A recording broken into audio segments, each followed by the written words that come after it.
এক আল্লাহর বান্দা বড় গরিব মানুষ, অসহায় মানুষের কাজ করে দিন আনে দিন খায়। কাজ করলে ঘরের চুলায় আগুন জ্বলে, কাজ না করলে ঘরের চুলায় আগুন জ্বলে না। ওই আল্লাহর বান্দা প্রতিদিন কাজ করে সন্ধ্যাবেলা টাকা নিয়ে বাজারে যায়, কিছু বাজার করে ঘরে আসে, কোন রকম সংসার চালায়।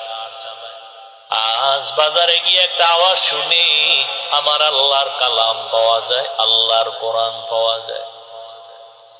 এটা যদি ঘরে রাইখা দেও, ঘরের মধ্যে অনেক বরকত হবে। জীবনে আল্লাহর কোরআন দেখে নাই, পড়ে নাই, কই পাওয়া যায় ভাই? আওয়াজ দিল কই? ওই লাইব্রেরির মধ্যে যাও, গেছে। আজ আল্লাহর বান্দা শখ শখ কেটে ঘরে রাখলে বরকত কথা। ঠিক আছে, আজকে আর খানা খাবো না, এই আমার একটা কোরআন দাও।